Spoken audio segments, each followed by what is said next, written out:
প্রিয় দর্শক, বাংলায় যেমন টেট আর মোদি জমানায় নেট, নিট, সিইউটি সহ বিভিন্ন পরীক্ষায় দুর্নীতি, পেপার ফাঁস, কারচুপি এখন অবিচ্ছেদ্য অঙ্গ হয়ে দাঁড়িয়েছে।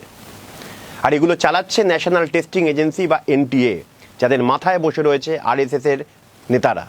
এরা দেশের ছাত্র যুব সমাজের সাথে বেইমানি করেছে। আর এই একটা নির্বাচনে জিতেই এই সত্যগুলো মিথ্যে হয়ে যায় না।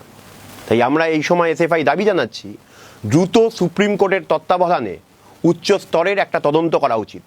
ইতিমধ্যেই আমরা নিট এবং নেটের মতো পরীক্ষায় দুর্নীতি এবং প্রশ্ন ফাঁসের বিষয়টিতে সুপ্রিম কোর্টের তত্ত্বাবধানে তদন্তের দাবি জানিয়েছি। সেই মতো কেস ফাইলও করেছি সুপ্রিম কোর্টে। লক্ষ্য একটাই, যাতে পরীক্ষার্থীরা ন্যায় বিচার পায়। এবং সঙ্গে দাবি জানাচ্ছি, শিক্ষামন্ত্রী এই ধর্মেন্দ্র প্রধানের অবিলম্বে পদত্যাগ করা দরকার। সাথে তার যে নতুন 2 সাকরের যে শিক্ষা প্রতিমন্ত্রীগুলো, তাদেরকেও পদত্যাগ করতে হবে, যার মধ্যে একজন রয়েছে বাংলার বিজেপি নেতা সুকান্ত মজুমদার। এবং এই শিক্ষামন্ত্রীকে জিজ্ঞাসাবাদ করতে হবে। তাছাড়াও আমরা বলছি যে পিএইচডি ভর্তির জন্য যে বাধ্যতামূলক নেট স্কোর, তা প্রত্যাহার করতে হবে। এবং আগের যে ব্যবস্থা ছিল, ইউনিভার্সিটি যে পরীক্ষা নিত, বিভিন্ন সংস্থা যে পরীক্ষা নিত, তা ফিরিয়ে আনতে হবে।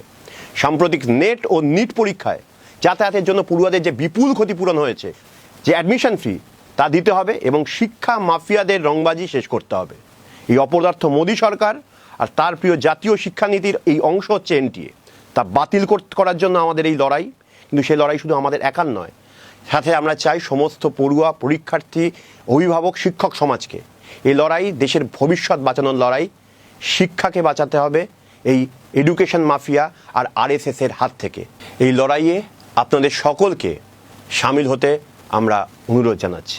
ধন্যবাদ আপনাদের সকলকে।